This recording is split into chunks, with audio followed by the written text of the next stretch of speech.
নমস্কাৰ আপোনালোক সকলোকে পুনৰবাৰ টিকে মাইণ্ডৰ অন্য এটা খবৰলৈ স্বাগতম জনাইছো। আজি ভিডিঅ'টো আপলোড কৰা যথেষ্ট দেৰি হৈ গ'ল। এনেই মই 3টা বজাতে আপলোড কৰোঁ ৰাতিপুৱা, কিন্তু আজি এতিয়া প্ৰায় 1 মান বাজিবৰে হ'ল ভিডিঅ' আপলোড কৰা। ভিডিঅ' আজি নবনাওঁ বুলি ভাবিছিলোঁ, অকণমান ৰেষ্ট ল'ম বুলি ভাবিছিলোঁ, কিন্তু ভাবিলোঁ যে নহয়, ভিডিঅ'টো আপলোড কৰোঁ আপোনালোকৰ কাৰণে, আপোনালোকেও অকণমান খবৰবিলাক জানিব পাৰিব। তো আজি খবৰটো আপলোড কৰা যেহেতু অকণমান দেৰি হৈছে, হয়তো বহুতে নটিফিকেশ্যন নাপাব পাৰে, বহুতে হয়তো এই ভিডিঅ'টো নাচাব পাৰে। তো সেইকাৰণে আপোনালোকে কি কৰিব, অকণমান লাইক এটা কৰি দিব ভিডিঅ'টোত আৰু কমেণ্ট এটা কৰিব ভিডিঅ'টোৰ সম্পৰ্কে। তেতিয়া কি হ'ব, ভিডিঅ'টো অকণমান ৰিচ পাব, মানে বহুতৰ ওচৰলৈ ভিডিঅ'টো যাব। তো সেইকাৰণে প্লিজ আপোনালোকে এটা সৰুকৈ কমেণ্ট কৰি দিব। আৰু মোক যদি আপোনালোকে ইনষ্টাগ্ৰামত ফ'ল' কৰিব বিচাৰে তেন্তে tkmind.real মোৰ ইনষ্টাগ্ৰাম ID ভিডিঅ'ৰ ডেছক্ৰিপশ্যনত দিয়া আছে, ফ'ল'টো কৰি ল'ব। আগবাঢ়িছোঁ আজিৰ প্ৰথমটো খবৰৰ ফালে। প্ৰথম খবৰটো ওলাইছে ৰূপৰ ওপৰত। তো বৰ্তমান সময়ত আপোনালোকে যদি সোণ ক্ৰয় কৰিবলৈ যায় বজাৰৰ পৰা, তেন্তে আপোনালোকে হলমাৰ্কৰ সোণ ক্ৰয় কৰিব পাৰে, যিটোৱে প্ৰমাণ কৰে যে এই সোণ টুকুৰা বা এই সোণৰ অলংকাৰটো সম্পূৰ্ণ পিয়'ৰ, ইয়াতে কোনো ধৰণৰ ভেজাল নাই। হলমাৰ্কে সেইটোৱেই নুবুজায় জানো? কিন্তু আপোনালোকে যদি ৰূপৰ আ অলংকাৰ ক্ৰয় কৰিবলৈ যায়, তাত কোনো ধৰণৰ হলমাৰ্ক নাথাকে। ডুপ্লিকেটে আনিছে নে অৰিজিনেল ৰূপৰ বস্তুৱে আপুনি লৈ আহিছে, সেইটো আপোনালোকে গেৰাণ্টি দি ক'ব নোৱাৰে। কিন্তু এতিয়াৰে পৰা আপোনালোকে ৰূপৰ বস্তুটো হলমাৰ্কৰ ক্ৰয় কৰিব পাৰিব বুলি জনাইছে। সোণৰ নিচিনাকৈ এতিয়া ৰূপৰ আ অলংকাৰতো হলমাৰ্ক ছিষ্টেম কৰিব বুলি জনাইছে কেন্দ্ৰ চৰকাৰৰ ফালৰ পৰা, যাতে ৰূপো মানুহে একদম পিয়'ৰ পিন্ধিব পাৰে বা পিয়'ৰ ক্ৰয় কৰিব পাৰে। তো তাৰ কাৰণে হলমাৰ্ক ছিষ্টেম কৰিছে। তো এই 2025 চনৰ ভিতৰতে ৰূপতো হলমাৰ্ক ছিষ্টেম আহি যাব। তো বন্ধু বান্ধৱীসকল, খবৰটো জানি কেনেকুৱা লাগিছে সেইটোকে আপোনালোকে আজি জনাই থৈ যাওক। আগবাঢ়িছোঁ ইয়াৰ পাছৰটো খবৰৰ ফালে। ইয়াৰ পাছৰ খবৰটো ওলাইছে HMPV ভাইৰাছৰ ওপৰত। HMPV ভাইৰাছটো এতিয়া খুবেই ক'বলৈ গ'লে অকণমান আতংকৰ নিচিনা হৈছে, বিশেষকৈ ক'বলৈ গ'লে চাইনাত। তো আমাৰ ভাৰতত বাৰু বৰ্তমান সময়ত HMPVৰ বৰ বিশেষ একো এটা ডাঙৰ দেখিবলৈ পোৱা নাই, কিন্তু আমি চাইনালৈ যদি চাওঁ, চাইনাত বৰ্তমান সময়ত লকডাউনৰ নিচিনা পৰিস্থিতি হৈ গৈছে এই ভাইৰাছটোৰ ফলত। এতিয়া সবচে শ্বকিং খবৰটো হৈ গ'ল কি, আমাৰ ভাৰতৰ পৰা এটা হঠাতে ৰিপৰ্ট ওলাইছে যে এতিয়া আমাৰ ভাৰতত লাহে লাহে দিনক দিনে HMPVৰ ভাইৰাছ ডেইলি টু ডেইলি বাঢ়ি গৈছে বুলি কৈছে। HMPV ভাইৰাছৰ ৰোগীৰ সংখ্যা বাঢ়ি গৈছে বুলি খবৰ ওলাইছে। ইতিমধ্যে আমাৰ ভাৰতবৰ্ষত 6টা HMPVৰ পজিটিভ কেছ ওলাইছে বুলি জনাইছে। 6টা HMPVৰ পজিটিভ কেছ ওলাইছে। তো সবচে ডাঙৰ কথাটো হৈ গ'ল কি, প্ৰথমতে যি নেকি কেছ ওলাইছিলে বেংগলোৰত, সেই 2টা কেছ আজিৰ পৰা কিছুদিন পূৰ্বে ওলাইছিলে। কিন্তু কি হৈ গ'ল, যি কেইজন নেকি ডক্টৰ আছিলে তেওঁলোকে সেই ৰোগী কেইজনৰ ৰিপৰ্টটোৰ বিষয়ে অৱগত নকৰোৱালে যে এওঁলোকৰ দেহত HMPV ভাইৰাছ ওলাইছে বুলি। ডক্টৰে ভাবিলে চাগে এইটোনো কি আৰু নৰ্মেল কথা ওলাইছে, সেইটো মানে ওপৰলৈ নজনালে যে এনেকুৱা এটা ভাইৰাছ আমাৰ ইয়াতো আহিছে। আৰু তাতোতকৈ ডাঙৰ কথাটো হৈ গ'ল, এতিয়া যি নেকি 6টা শিশুৰ দেহত HMPV ভাইৰাছটো ওলাইছে, তেওঁলোকৰ পৰিয়ালবৰ্গই কোনো ধৰণৰ মানে ক'তো ঘূৰিবৰ কাৰণে যোৱা নাই। তেওঁলোকৰ মানে পাষ্ট ট্ৰেভেলিং হিষ্ট্ৰী নাই, যে কোনোবা চাইনালৈ গৈছে, কোনোবা ক'ৰবাত ঘূৰিবলৈ গৈছে, তেনেকুৱা নহয়। ঘূৰিবলৈ নোযোৱা মানুহৰ ঘৰত ওলাইছে, এইটো বিৰাট কিন্তু ডাঙৰ কথা। তো সেইবাবে আমি আগতীয়াকৈ প্ৰিকশ্যন লোৱাটো খুবেই দৰকাৰ। ঘৰৰ সৰু ল'ৰা ছোৱালীক বিশেষকৈ আমি এই ভাইৰাছৰ পৰা সাৱধানে ৰখাটো দৰকাৰ। আগবাঢ়িছোঁ ইয়াৰ পাছৰটো খবৰ ফালে। আজিকালি আপুনি কাৰোবাক যদি ফোন এটা কৰে, চাবচোন অসমীয়াত কেইটামান বাক্য দিয়ে এই চাইবাৰ ফ্ৰডৰ ওপৰত, আৰু যিকেইটা বাক্য শুনাৰ পাছত আপুনি যদি এজন অসমীয়া, তেন্তে মোবাইলটো ভাঙি দিবলৈ মন যাব। আৰু যিজনে সেই ৱৰ্ড কেইটা কৈ থাকে, তেখেতক ওচৰত পালে যেন চৰিয়াই দিম তেনেকুৱা লাগিব। অসমীয়া ভাষাৰ তেখেতলোকে শ্ৰাদ্ধ পাতি দিছে, ইমানেই বেয়া অসমীয়া তেওঁলোকে কয়। মানে এই যি কলাৰ টিউন এটা কয় ন যে সাইবাৰ অপৰাধীৰ টিপছ হ'ব পাৰে কিবা কিবি এনেকুৱা তো এই সম্পৰ্কে যেতিয়া অসমৰ মুখ্যমন্ত্ৰী ডক্টৰ হিমন্ত বিশ্ব শৰ্মা দেৱক সোধা গ'ল যে এই অসমীয়া বাক্য কেইটা কোনে কৈছে কোনে প্ৰনাউন্স কৰিছে তেতিয়া অসমৰ মুখ্যমন্ত্ৰী ডক্টৰ হিমন্ত বিশ্ব শৰ্মা দেৱে কৈছে যে নাই মই এই সম্পৰ্কে নাজানো এয়া কোনোবা কিবা AI জেনাৰেটেড ভয়েস হয় গতিকে টেলিকমিউনিকেশ্যন ডিপাৰ্টমেণ্টলৈ তেখেতে এখন চিঠি লিখিব বুলি কৈছে যাতে সেই AI ভয়েসটো অতৰাব পাৰে তো আমাৰ অসমত যিমান নেকি বেয়া কাম হয় তো বেয়া কামবিলাকৰ কিন্তু হিচাপ মুখ্যমন্ত্ৰী ডাঙৰীয়াই নাৰাখে নাজানে কিবা আপুনি বেয়া কাম এটা হ'ল সেই সম্পৰ্কে সোধক মুখ্যমন্ত্ৰী ডাঙৰীয়াই সেই সম্পৰ্কে একো নাজানে কিন্তু ভাল কাম এটা হওক সেই সম্পৰ্কে আপুনি সোধক তাৰ সম্পূৰ্ণ ক্ৰেডিট ল'ব অসমৰ মুখ্যমন্ত্ৰী ডক্টৰ হিমন্ত বিশ্ব শৰ্মা দেৱে কেলে কৈছো জানেনে কাৰণ উমৰাংচুত বৰ্তমান সময়ত কয়লা খনিত বৰ্তমান সময়ত বহু কেইজন শ্ৰমিক আবদ্ধ হৈ আছে এতিয়া তেওঁলোক মৰিলে নে জীৱিত আছে এই সম্পৰ্কে এতিয়ালৈকে গম পোৱা নাই তো উমৰাংচুৰ সম্পৰ্কে যেতিয়া নেকি সোধা হ'ল যে উমৰাংচুৰ সেই যিনেকি কয়লা খনি বহু লোকে এইটো দাবা কৰিছে অবৈধ বুলি বিশেষকৈ ক'বলৈ গ'লে বিৰোধী পাৰ্টি গৌৰৱ গগৈ ডাঙৰীয়াই কৈছে যে সেই কয়লা খনিটো সম্পূৰ্ণভাৱে অবৈধ উমৰাংচুত যিটো নেকি কয়লা খনি হৈ আছে তাৰ লগে লগে যেতিয়াই নেকি অসমৰ মুখ্যমন্ত্ৰী ডক্টৰ হিমন্ত বিশ্ব শৰ্মা দেৱক এই সম্পৰ্কে সোধা গ'ল তেতিয়া মুখ্যমন্ত্ৰী ডাঙৰীয়াই একে উখাত কৈ দিছে যে আমাৰ তাতে কিছুমান ৰেষ্ট্ৰিকশ্যন আছে উমৰাংচুৰ সেই অঞ্চলত কিবা ৰেষ্ট্ৰিকশ্যন আছে যাৰ বাবে নেকি তেখেত মুখ্যমন্ত্ৰী ডাঙৰীয়াৰ ওচৰত ৰিপৰ্ট নাই যে সেই কয়লা খনিটো বৈধ নে অবৈধ এতিয়া তাৰ ওপৰত ইনভেষ্টিগেশ্যন চলাবৰ কাৰণে ইনভেষ্টিগেশ্যন টিম বহাব যে সেই কয়লা খনিটো বৈধ নে অবৈধ তাৰ পাছতহে মুখ্যমন্ত্ৰী ডাঙৰীয়াই বৈধ নে অবৈধ সেইটো আপোনালোকক খোলাখুলিকৈ ক'ব এতিয়া বিৰোধী পাৰ্টিয়ে কৈছে যে উমৰাংচুত যি নেকি কয়লা খনি হৈ আছিলে সেই কয়লা খনিটো অবৈধ বুলি কৈছে আৰু এতিয়া তাৰ পৰা প্ৰথমটো মৃতদেহ উদ্ধাৰ কৰিবলৈ সক্ষম হৈছে মানে সেই উমৰাংচুত যি শ্ৰমিক আবদ্ধ হৈছিলে তাৰ প্ৰথমটো মৃতদেহ ইতিমধ্যে উদ্ধাৰ কৰিবলৈ সক্ষম হৈছে এতিয়া কিন্তু বাকি কেইজন যে যি কেইজন নেকি আপোনাৰ আবদ্ধ হৈ আছে তেওঁলোকৰ কিমানজন আছিলে তেওঁলোক জীৱিত আছে নে নাই এই সম্পৰ্কেও এতিয়ালৈকে একো তথ্য পোৱা নাই তো লাগি আছে অসম চৰকাৰ অনবৰত লাগি আছে এতিয়া ONGCও সহায় কৰিব বুলি কৈছে কেন্দ্ৰ চৰকাৰৰ তৰফৰ পৰাও এতিয়া সহায় কৰিব বুলি কৈছে মোৰ মতে সোনকালে তেওঁলোকক উদ্ধাৰ কৰিব লাগে আৰু যেটো প্ৰথম মৃতদেহ উদ্ধাৰ হৈছে হেতু ভাৰতৰ নহয় হেতু নেপালৰ হয় আগবাইছো ইয়াৰ পাছৰটো খবৰ ফালে ইয়াৰ পাছৰ খবৰটো ওলাইছে ওয়েষ্ট বেংগলৰ পৰা মানে পশ্চিম বংগৰ পৰা ইয়াৰ পাছৰ খবৰটো ওলাই পৰিছে তো পশ্চিম বংগৰ চৰকাৰে এতিয়া পশ্চিম বংগৰ যিসকল নেকি ডক্টৰ আছে তো ডক্টৰ সকলৰ প্ৰেক্টিস টাইমিংক অকনমান চেঞ্জেস কৰিছে মানে কাম কৰা ডিউটি কৰা যেটো নেকি টাইম টেবল হেতু অকনমান চেঞ্জেস কৰিছে পশ্চিম বংগৰ মমতা বেনাৰ্জী চৰকাৰে কৈছে যে পুৱা 9 বজাৰ পৰা আবেলি 4 বজালৈকে সম্পূৰ্ণ 8 ঘণ্টা চিকিৎসালয়ত বহিব লাগিব প্ৰত্যেকজন ডক্টৰে এই সময়খিনিৰ ভিতৰত কোনো ডক্টৰে কোনো প্ৰাইভেট হস্পিটালত প্ৰেক্টিস কৰিব নোৱাৰিব বুলি জনাইছে সপ্তাহত ন্যূনতম 6 দিন অৰ্থাৎ 42 ঘণ্টা কাম কৰিব লাগিব বুলি জনাইছে কৰ্মক্ষেত্ৰৰ পৰা 20 কিলোমিটাৰ বাহিৰত কোনো ডক্টৰে প্ৰাইভেট প্ৰেক্টিস কৰিব নোৱাৰিব মানে য'ত তেখেতৰ কাম কৰা মেইন পোষ্টিং সেই পোষ্টিঙৰ পৰা 20 কিলোমিটাৰ ভিতৰতে তেখেতে প্ৰেক্টিস কৰিম বুলি ক'লে কৰিব পাৰে মানে প্ৰাইভেটত গৈ পেশেন্ট চাম বুলি ক'লে চাব পাৰিব তাতকে বাহিৰত গৈ চাব নোৱাৰিব বুলি জনাইছে এই কঠোৰ নিৰ্দেশনা দিছে পশ্চিম বংগৰ চৰকাৰে পশ্চিম বংগত এই নিয়মটো বৰ্তমান জাৰি কৰা হৈছে আপোনালোকৰ কেনেকুৱা লাগিছে নিয়মটোৰ বিষয় সম্পৰ্কে জানি কমেন্ট এটা কৰি জনাব আগবাইছো ইয়াৰ পাছৰটো খবৰ ফালে ইয়াৰ পাছৰ খবৰটো ওলাইছে ITI উত্তীৰ্ণ বা দশম শ্ৰেণী উত্তীৰ্ণ ছাত্ৰ ছাত্ৰী সকলৰ কাৰণে এটা ভাল খবৰ ওলাইছে 26 জানুৱাৰী তাৰিখৰ পৰা ৰেলৱে বিভাগত ওলোৱা প্ৰায় 32000টা পদৰ বাবে আবেদন প্ৰক্ৰিয়া আৰম্ভ হ'ব তো এই সম্পৰ্কে বাৰু আপোনালোকক ইয়াৰ আগতেও মই জনাইছো আপোনালোকে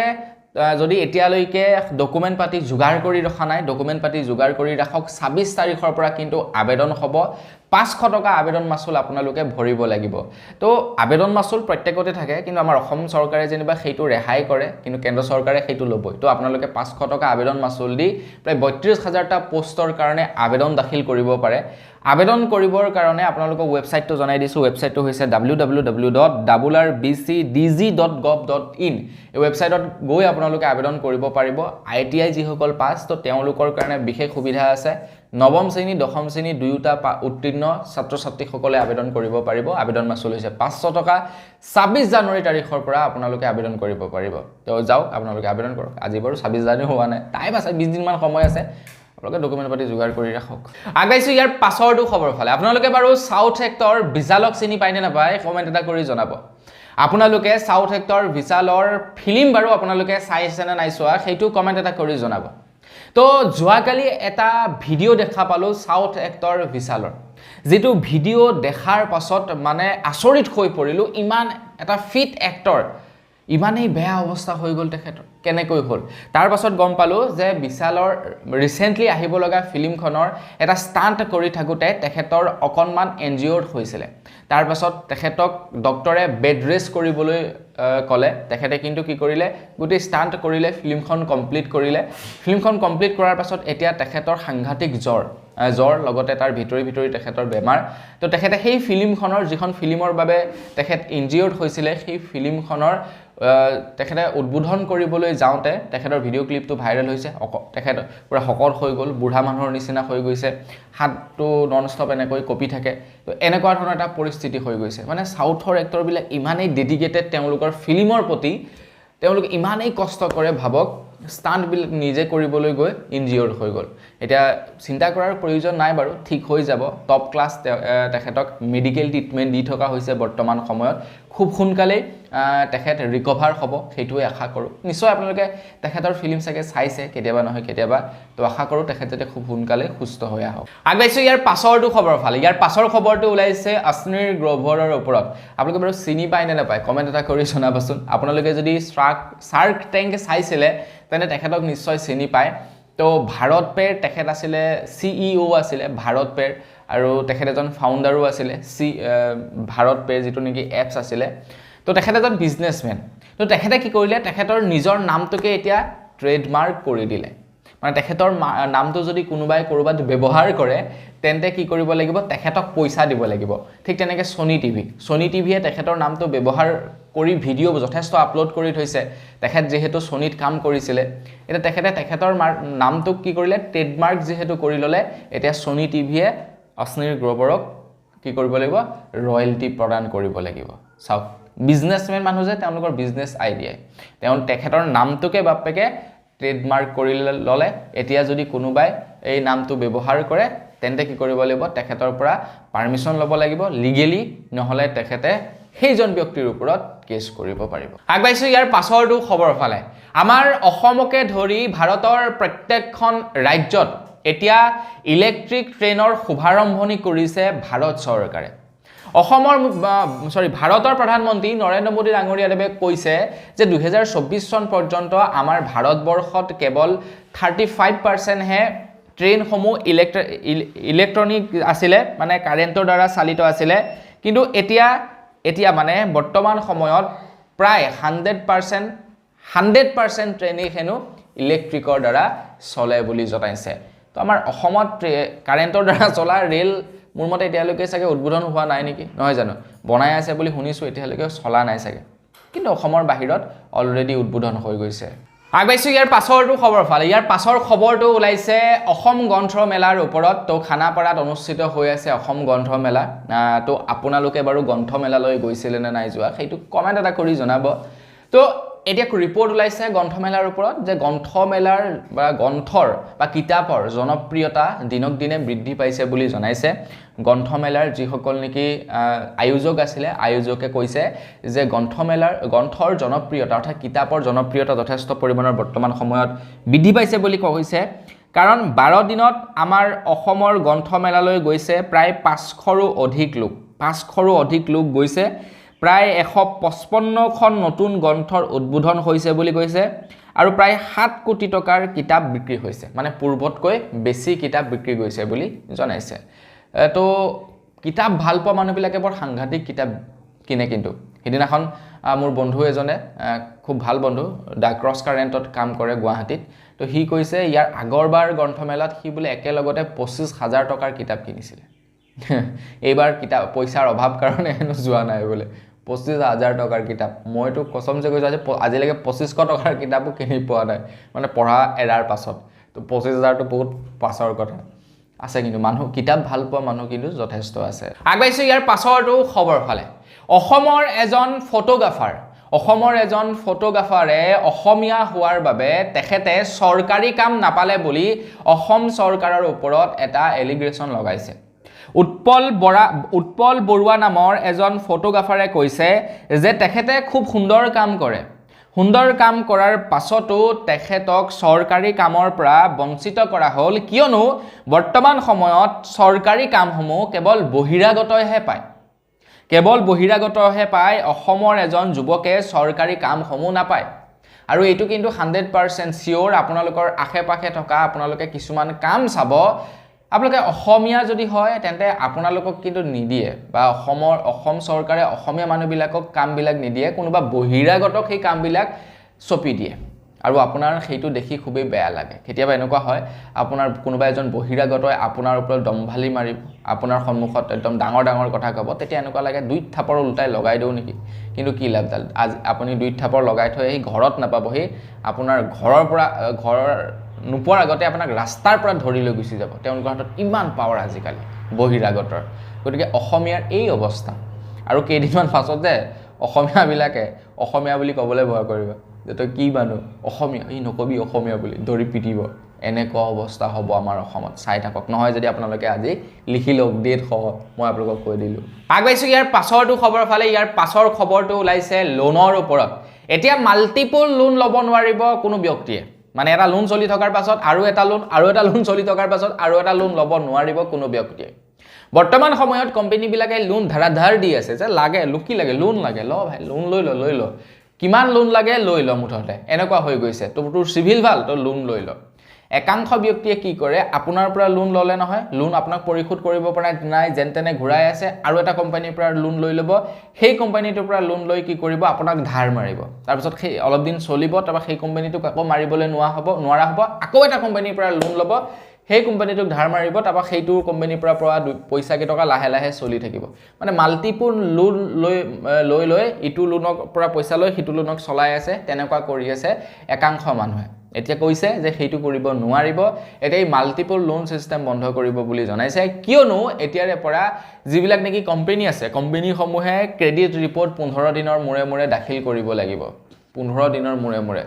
মানে আজি সাপোজ ধৰি লওক আপুনি এটা লোনৰ বাবে আবেদন কৰিলে লোনটো এপ্ৰুভ হ'ল লোনটো আপুনি পাই গ'ল লগলগ যদি আপোনালোকে বেলেগ এটা কোম্পানীত লোনটো আপুনি লোন এপ্লাই কৰিবলৈ যায় আপোনাৰ পৰা যে লোনটো ল'লে সেইটো তেখেতৰ কোম্পানীত শ্ব' নকৰে কাৰণ কোম্পানীসমূহে এমাহৰ টাইম লয় এমাহৰ পাছতহে তেওঁলোকে কি কৰে চিভিলত আপডেট কৰে কিন্তু এতিয়াৰ পৰা সেইটো নহ'ব 15 দিনৰ মূৰে আপডেট কৰিব লাগিব যে মানুহজন কেনেকুৱা হয় ভাল হয় নে বেয়া হয় লোন কিমান চলি আছে সেইটো 15 দিনৰ মূৰে এতিয়াৰে পৰা আপডেট হ'ব আগবাইছো ইয়াৰ পাছৰটো খবৰ ভাল ইয়াৰ পাছৰ খবৰটো ওলাইছে প্লেন যাত্ৰীসকলৰ কাৰণে মানে যিসকলে প্লেনত যাতায়াত কৰে তো তেওঁলোকৰ কাৰণে তো প্লেনত যোৱা যাতায়াতৰ যাত্ৰীসকলৰ হঠাৎ কেতিয়াবা কি হয় তেওঁলোক প্লেনত গৈ থকাৰ অৱস্থাত কোনোবাই উশাহ ল'ব নোৱাৰা হয় স্বাস্থ্যৰ অৱনতি ঘটে সেইকাৰণে স্বাস্থ্য মন্ত্ৰালয়ৰ তৰফৰ পৰা এতিয়া নিৰ্দেশনা জাৰি কৰিছে প্লেনত উঠাৰ আগত যাত্ৰীসকলক এতিয়া এক্সাৰচাইজ কৰোৱা হ'ব আৰু প্লেনৰ পৰা নামোৱাৰ পাছত তেওঁলোকক এক্সাৰচাইজ কৰোৱা হ'ব কোনোবাই যদি কৰিব নিবিচাৰে সেইটো তেখেতৰ কথা নকৰো বুলি ক'লে নকৰিব পাৰে কিন্তু এতিয়াৰে পৰা এক্সাৰচাইজ কৰোৱাব বুলি জনাইছে 2-3 মিনিট সময় প্লেনত উঠাৰ আগত আৰু প্লেনৰ পৰা নমাৰ পাছত যাতে যাত্ৰীসকলৰ স্বাস্থ্য সুন্দৰকৈ থাকে আগবাইছো ইয়াৰ পাছৰটো খবৰ ফালে ইয়াৰ পাছৰ খবৰটো ওলাইছে হাৰিয়ানাৰ পৰা তো হাৰিয়ানাৰ চৰকাৰে এটা গুৰুত্বপূৰ্ণ সিদ্ধান্ত লৈছে হাৰিয়ানাৰ চৰকাৰে কৈছে যে হাৰিয়ানাত এতিয়াৰে পৰা হেনো প্ৰত্যেক মাহে মহিলাসকলে 2100 টকাকে লাভ কৰিব আমাৰ অসমত কিমান দিয়ে 1250 টকা গতিকে অৰুণোদয় পোৱা মানুহ মহিলাসকলে প্ৰতিবাদ কৰক যে আমাৰ সব ৰাজ্যতে মহিলাসকলক প্ৰত্যেক মাহে বেছিকৈ দি আছে গতিকে আমাৰ অসমৰ মহিলাসকলকো বেছিকৈ লাগে সিৰিয়াসলি কৈছো আমাৰ অসমৰ বাহিৰৰ যিমান কেইখন ৰাজ্যত নেকি বৰ্তমান সময়ত পইচা বিতৰণ কৰি আছে তো প্ৰত্যেকখন ৰাজ্যতে আমাৰ অসমতকৈ বেছি টকা দিয়ে এতিয়া দিল্লীত ঘোষণা কৰিছে 3000 টকা কৈ দিব হাৰিয়ানাত 2100 টকা তেনেকৈ প্ৰায় কেইখন ৰাজ্যতে এতিয়া বেছিকৈ দিছে আমাৰ অসমতে কেৱল 1250 টকা গতিকে মহিলাসকল মুখ্যমন্ত্ৰী ডাঙৰীয়াক এইবাৰ আপোনালোকে লগ পালে কৰবাত দেখা পালে ৰিকুৱেষ্ট কৰিব যে মামা প্লিজ প্ৰত্যেক ৰাজ্যই বেছি দিছে আমাক ইমান কমকৈ কিয় দিছে আমাকো সন্মান বঢ়াই দিয়ক আগবাইছো ইয়াৰ পাছৰটো খবৰ ফালে ইয়াৰ পাছৰ খবৰটো ওলাইছে কৃষক আন্দোলনৰ ওপৰত কৃষক নেতা দল্লেৱাল প্ৰায় 42 দিন হৈ গ'ল অন্নখনত বহি আছে মানে এজন কৃষক নেতা যিজনে নেকি অন্নখন কৰি আছিল তেখেতে 42 দিন হৈ গ'ল অন্নখনত বহি থকা এটা ৰিপৰ্ট ওলাইছে যে তেখেতৰ স্বাস্থ্যৰ অৱনতি ঘটিছে 42 দিন নন ষ্টপ নোখোৱাকে আছে তেখেত কেন্সাৰ পেশেন্ট নে কিও বোলে 42 দিন নন ষ্টপ নোখোৱাকে আছে তো তেখেতৰ স্বাস্থ্য অৱনতি হোৱাটো স্বাভাৱিক কথা অকল তেখেতেই নহয় তেখেতৰ হৈতে আৰু এজন ব্যক্তিৰো বৰ্তমান স্বাস্থ্যৰ অৱনতি ঘটিছে বুলি জনাইছে তো দেখা যাওক যে তেখেতে অন্নখন ভাঙে নে নেভাঙে চাওক চৰকাৰ কিমান নিষ্ঠুৰ 42 দিন হৈ গ'ল এজন ব্যক্তি অন্নখনত বহি আছে গম পাইছে 42 দিন হৈ গ'ল তেখেতে এতিয়াও অন্নখনৰ পৰা উঠা নাই তেখেত মৃত্যু পৰ্যন্ত হ'ব পাৰে কিন্তু কেন্দ্ৰ চৰকাৰৰ ফালৰ পৰা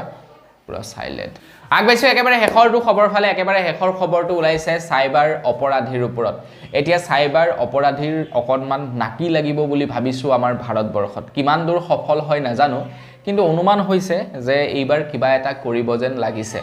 এটা কথাটো হৈ গ'ল কি আমাৰ ভাৰতবৰ্ষত দিনক দিনে সাইবাৰ অপৰাধীৰ সংখ্যা বৃদ্ধি পাইছে এটা কেন্দ্ৰ চৰকাৰ ফালৰ পৰা কৈছে যে সাইবাৰ অপৰাধীৰ শিকায়ত নিবাৰণ কৰিবৰ কাৰণে এটা নতুনকৈ শাখা খুলিব বুলি জনাইছে যিটো শাখাই কেৱল সাইবাৰ সিকিউৰিটিৰ বিলাকৰ সম্পৰ্কে চাব আপুনি কমপ্লেইন কৰিব পাৰিব আপোনাৰ কমপ্লেইন নিবাৰণ কৰা হ'ব তো তাৰ ওপৰত কাম কৰিব বুলি জনাইছে দেখা যাওক কিমান দূৰ সফল হয় তো বাৰু যে কি নহওক আজিৰ ভিডিও জনাবলগীয়া খবৰ ইমানে আছিল খবৰ কেইটা জানি কেনেকুৱা লাগিলে কমেন্ট কৰি জনাব যদি ভাল লাগিলে লাইক এটা কৰিব চেনেল যদি সাবস্ক্ৰাইব কৰা নাই সাবস্ক্ৰাইব কৰি ল'ব পুনৰ এটা ভিডিও লগ পোৱাৰ আশা যদি বিদায় মাগিছো ধন্যবাদ জয়